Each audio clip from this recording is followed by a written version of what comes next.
Chapter 27, The Swamp. No human had ever seen the witch's house, but everyone knew that it was hidden in a swamp of stinking water, surrounded by mangrove trees so thick that some said they were enchanted to make sure no one got through. No one had ever attempted the trek to see the witch in her lair, until now. Corinne, Drew, Bauki, and Malik journeyed north around the coast of the island toward the mouth of the largest river. About mid-afternoon, they finally heard the sound of churning water where the river mingled with the sea. They turned and followed it deeper into the island. The farther they went, the more they got crowded in by mangrove trees. The children waded in the water, swatting away thick swarms of flies because the big gray roots were too dense on either bank for even their small feet. The water was not much better. Mangrove roots arched down like giant aged fingers and tripped them as they walked. Then, as the trees began to come in even closer, growing directly out of the river, the water became still and turned to swamp. The murky greenish water of the swamp seemed to stretch on forever around them. Corinne stopped and looked around at the still water and the ancient trees with their tangled roots. She held her nose and breathed through her mouth to avoid the stink. Besides the horrible stench, there was no way to tell how deep the water would get, or behind what grove of trees the witch's hut stood, or even what creatures watched, hidden in the trees or under the water. It took her several heartbeats before she could take another step forward. The others waited for her. They moved only when she did. Bits of thick, brown, oily muck clung to their clothes as they went. Behind them, they left a trail of muck-free greenish water. "Something's on me! It's on me!" Drew screamed. "Get it off!" "Stop it! You're splashing the slime on me, Drew," Bauki said. "Get it off!" Drew screamed. "There's nothing on you," Corinne said to Drew. "You're imagining things." "You got nasty swamp water in my mouth," Bauki complained. "Stop with all that splashing." Corinne put both their hands on Drew's shoulders, as much to steady her own quaking body as to calm Drew down. "We'll be out soon. It's not so bad. Look, it's clearing up ahead." Malik tapped his brother's shoulder and pointed out a snake curled on a branch overhead. Corinne saw it too. It was barely noticeable, only a slightly paler shade of green than the leaves around it. Then it unfurled and stretched itself toward the water. "Looks like we're going to be in that clearing sooner than you think," Bauki said. He cut through the swamp as fast as he could go, splashing out vile-smelling water. Malik followed close behind. Corinne trailed a little, pulling Drew along. The long green snake touched down in the water. It began to slither toward them in a curving line over the surface of the swamp. It was fast. All four of them screamed and beat a rapid path away from the snake. "Come on, come on!" Bauki shouted from up ahead. When they were finally away from the trees, the ground beneath them dropped suddenly and they were forced to swim. Bauki struck out for the middle of the swamp with Malik close behind. Corinne pushed Drew ahead of her and followed, paddling hard. They cleared the mangrove and the muck, but they all continued to swim frantically until Bauki called, "It's okay, it's gone." They were all covered in nasty smelling slime and wet, cold, and panting from exhaustion. The witch's house was still nowhere in sight. "We're wasting time," Corinne said. "We should go back." Malik reached his hand out and pointed behind her. There in the middle of the clearing was a tiny island. It was not much more than a muddy mound rising out of the center of the swamp with a small shack on top. Corinne smiled. "Good eye, Malik." Corinne led the way toward the little island. Near its shore, a mossy row of rocks rose out of the water and made a path toward that witch's hut. It was hard for them to pull themselves up onto the slippery rocks. Several times they lost their footing and wound up back in the water. Only Malik seemed to make progress, as if he had grips on the soles of his feet. "How does the old witch do it?" Bauki asked after he fell in yet again. "She's a witch. She uses magic," Drew said. Maybe the rocks are only slippery for us. Maybe when she's walking on them, it's a regular road, Balky said a moment before he fell back into the water up to his neck. As Corinne slipped into the water again, Malik moved past her on nimble feet. "How are you doing that?" she asked, but Malik only snickered. Balky got back up on the rocks. "She does this with a tray of potions balanced on her head?" "Like I said, it's magic," Drew said. "I could use some magic," Balky complained. At last they all made it to the witch's door. Corinne knocked 3 times hard. They dripped swamp water on the witch's front step and waited. The crooked door wobbled open and the witch peered through it. She studied the slime-covered children carefully. "You again?" she asked. Her voice grated like a boat scraping along gravel. She turned back inside the shack and left the door open. Corinne watched the bright colors of her house dress darken in the shadows of the hut. She hesitated at the door. "I won't eat you," the witch said from inside. She began to laugh, but ended up coughing instead. Corinne went in first and the others followed her. The house was only one room. On shelves along the crooked walls there were glass, clay, and wooden containers of various shapes and sizes. The floor was bare wood, rubbed smooth from countless years of the old woman's shuffling feet. The witch gestured to a rough-hewn table and bench in the middle of the room. "Sit." She moved to the opposite side and returned to filling and sorting the ingredients in her potions. "Why wouldn't you help us when we came to you in the market yesterday?" Corinne demanded. "I didn't know then what she wanted," the witch replied. Her shoulders drooped toward the floor. Her deep brown skin, which already had lines and grooves like the bark of a tree, seemed to crease even more deeply. "I tried to warn you," Corinne said. "I knew she was going to do something to hurt us all." Drew put her hands on her hips. "You knew?" "Well, my friends knew," Corinne corrected herself. "But I came to you and you did nothing." The witch shuffled over to a shelf. As she went, her long yellow toenails clicked on the wooden floor. She scratched at the shiny brown bald spots between her white braids. At her side, her left arm hung withered and limp. She didn't seem like someone powerful, someone who could help. With some difficulty, the witch rolled a piece of paper into a funnel with her good arm and poured red seeds into small bottles. She stuck a cork in each one and put them on a tray.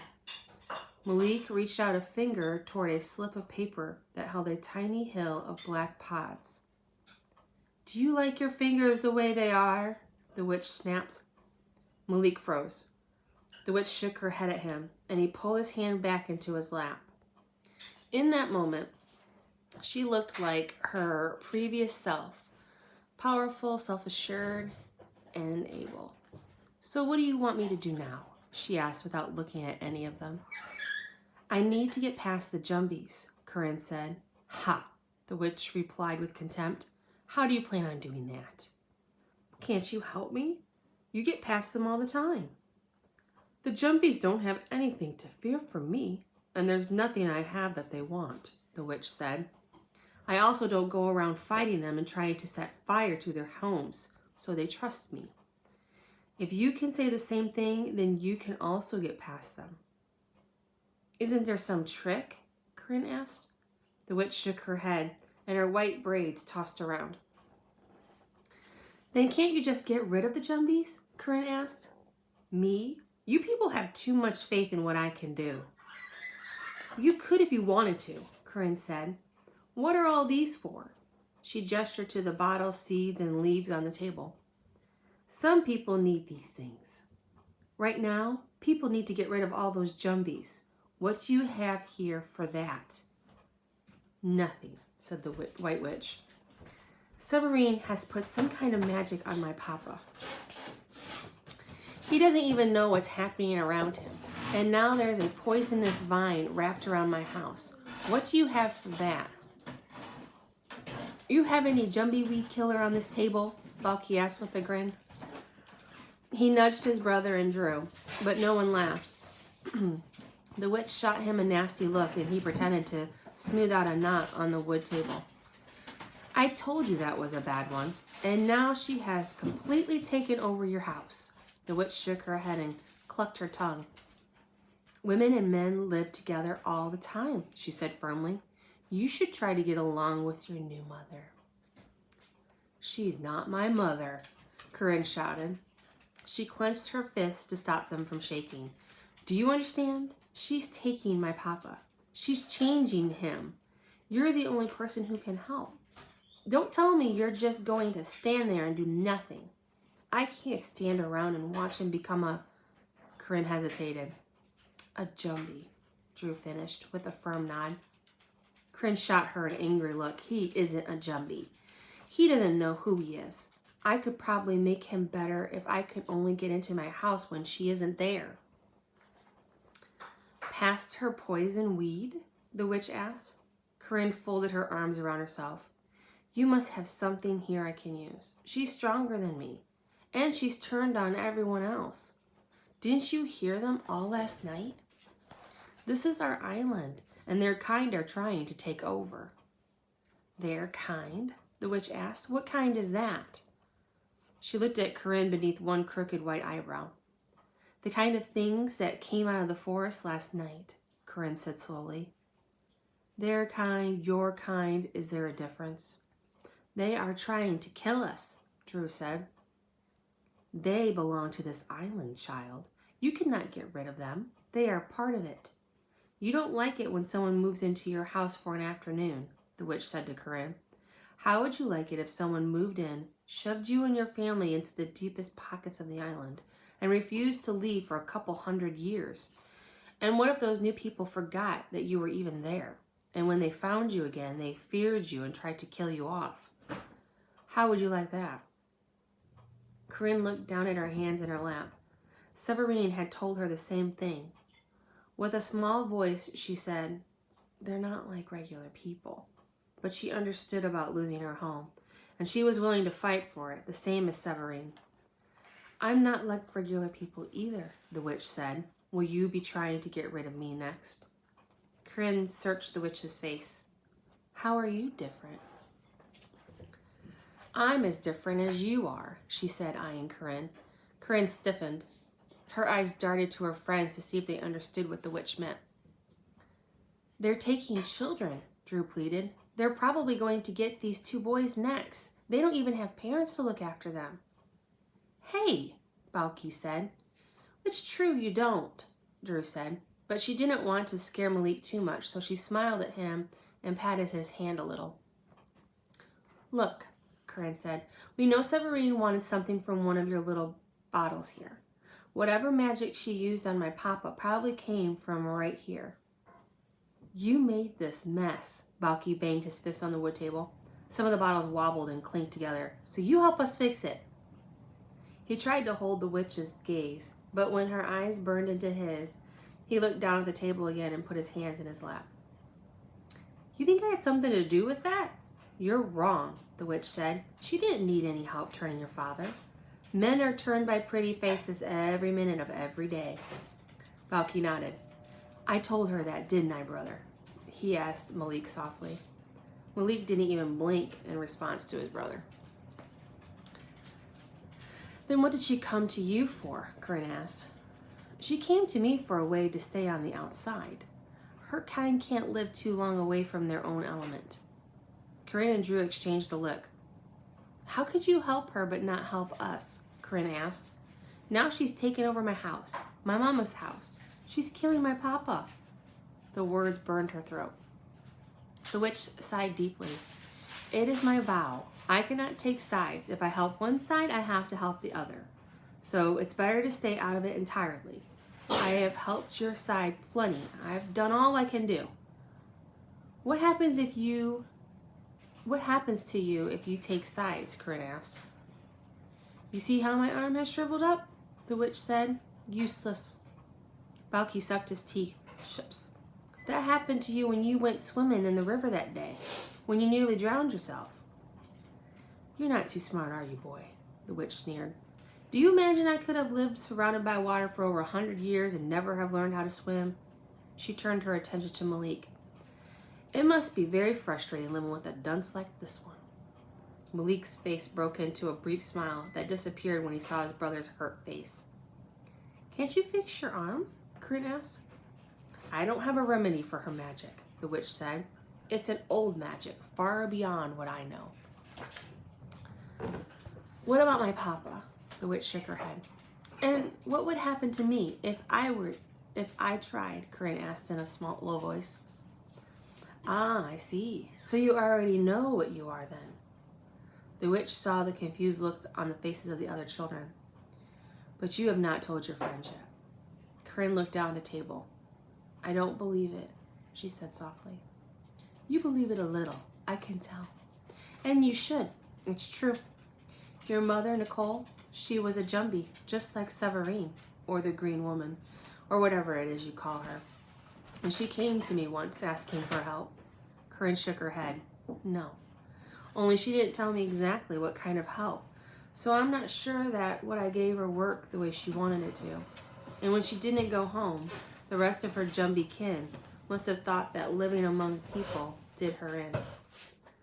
Please stop. But she lived, for a time anyway. She lived long enough to have you. And she sees her chance again. They were a pair, you see. Severine needs her family back. She's stronger with more of her kind surrounding her. Corinne remembered what Severine told her about how powerful they would be when they were a family again. She looked at her friends, at the way their mouths had gone slack with shock. She slapped the table with her palms and stood. Stop! My stopping won't change things. She will get rid of every single creature that stands in her way. And do you know why she's doing it? It's partly for losing the sister she loved. And she is capable of love. And partly because she never wanted people on this island in the first place. But mostly it's because now she knows that she can have an even larger Jumbie family. Because someone like you exists. One half Jumbie, like me, is just a fluke, an accident. But two of us. On either side of Corinne, the children's eyes widened with horror. Corinne kept shaking her head and hands as if she could toss the words back. On hearing the sound of Severine's voice telling her that she was part of the Jumbie world, that she was the same as all the other creatures in the forest, and the witch telling her that it was all true. That can't be, Drew said into the silence. The witch raised one white eyebrow. Did it ever strike you as strange that her house is the only one that's built so close to the forest? And when the Jumbies do venture out at night, they have never visited it, even though it is the closest. Drew slid away from Corinne in tiny movements along the bench. You're not going to help us, are you? Balki asked, as Corinne stood furious and silent, facing the witch. The witch pressed her good fist against her hip. Everybody thinks they need magic. Everybody wants answers. Get rid of this boil. Help me find money. She doesn't love me anymore. Why won't my cane stalks grow as tall as my neighbors? Everybody wants a fast, easy solution. Maybe if you took care of your skin, you wouldn't have gotten the boil in the first place. Maybe if you worked harder, you would make more money. Maybe that person isn't the right one for you. Maybe if you found a better way to farm, your crop would come up better. But nobody wants to hear those things. They want a bottle, instant success, something to drink or sprinkle or spill on the ground. They want magic from nothing. Magic doesn't come from nothing. It comes from somewhere, and it isn't so extraordinary. It's just work. It's just using your head and your heart. She grabbed a seed and put it on the table, then grabbed a cleaver and hoisted it into the air. The children shrank back. She brought the cleaver down on the seed, slicing it in two. Look, see what's inside? Nothing. It's just a seed. But put it in the ground and water it, and give it what it needs, and something extraordinary happens. A seed is a promise. A guarantee, Corinne added, remembering her mama's words. She closed her eyes, and this time she could almost hear her mother speak. The real magic is in what you do with it, the witch said. She put the two halves of the seed into Corinne's hand. It grows roots. It becomes hard to break. You feel it growing. You see when it's about to sprout and bud and bear fruit. You can feel it inside you. You know it like you know something is watching you from the shadows. It's instinct. This is your magic. Mine is of no use to you. The witch pushed Corinne's fingers closed around the seed and turned back to her work. What Severine took from me is probably wearing off already. If she hasn't figured out a way to live on the outside, she's going to have to go back home soon. That's the good news. I can't help her anymore. I won't. But she isn't just leaving, Corinne said. She's taking my papa with her. That is the bad news, the witch agreed. She's going to take as many of you with her as she can. Corinne said, You told me my mama came to you once. If she never came back, it means that she figured out a way to live in the open on her own. How did she do it? She had your father's love, and love is powerful. You can endure most things for love. It's like planting a seed. Every day it gets stronger and stronger. Every day it grew inside her. You mean like a baby? Corinne asked. You mean I helped my mama to live on the outside? It had to be you. She didn't have any other magic. But it couldn't have been easy for her. She fell in love, and every day she had to push past the pain of living where she didn't belong. But like everything else, the harder something is, the stronger you become. You must have made her strong. Mothers are like that. Their children strengthens them. There was no trick. So how do we get rid of Severine? Valky asked. She doesn't have any children growing inside her, does she? He screwed up his face in disgust. The witch laughed and then coughed again. She doesn't need to. La Diables, the Lagaho, the Doans, even the Sakayant. They are all her children already. What you are dealing with is much stronger than all of them. She is an ancient. She is their mother. She created all of them, and they make her strong. You can't get rid of her, especially if she's found a partner to replace her sister. My papa? Corinne said with horror. Malik nudged Corinne gently. Then he pulled one of her slingshot stones from his pocket to show her. My mama's stone pendant, Corinne said. It hurt Severine when she touched it. She took it away from me and put it on the cliff. The white witch spilled a little of the dust she was pouring. What kind of stone? Small, black, round, Corinne answered. It must be important. All I need is a path through the mahogany forest to get it back. You have to be able to do that much. The witch faced her with fierce eyes. You keep forgetting about my arm. I am a half Jumbie. I vowed never to pick sides, and for that, I was able to gather my magic and live a long life. But now that I have broken my word, you see the consequences are harsh. I don't have much longer to live. She laughed long and bitter. What do you think happened that day when the four of you were swimming in the river? What do you think withered my arm that afternoon? What do you imagine was trying to reach you from beneath the water? She watched the truth dawn on each of the children at her table. Yes, if I had left Severine to drown you all, maybe she would have been satisfied with that. Maybe she would never have learned that this little one here was a child like me. Maybe she wouldn't have figured out that people weren't as strong as she once thought. Then she would have returned to the forest and never come out again. I chose not to sacrifice you, but maybe I chose wrong. She knew what I was already, Corinne said. She knew when she followed me out of the forest and to my mama's grave on All Hallows Eve. Corinne remembered Hugo's warning that other beings walked the earth that night. She had not believed in those things then. Even Drew had warned her to be careful of Severine. If she had listened all along, but it was too late now. The witch shrugged. No matter. But now you are going to have to choose as well. You have inherited your mother's magic. She protected you from the creatures in the forest for as long as she could. I don't know how her protection was broken, or what made Severine follow you out, but now she knows. That means you can join her, you can try to fight her, or you can stand by and watch while the rest of the island figures it out. But whatever your choice will come with a price. You will lose something, your father, your friends, or your freedom. I will fight her, Corinne said. The witch nodded. A noble choice, but you will lose. What about my papa? She needs a partner, someone to be with her, someone to be her real family, not just another Jumbie she can order around.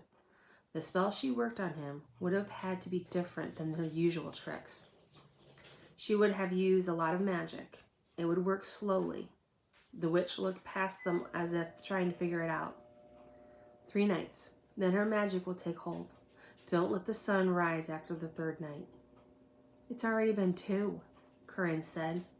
The witch pointed out the window. The sun was already descending in the sky. The 3rd night was coming. If you plan to do something, make it quick.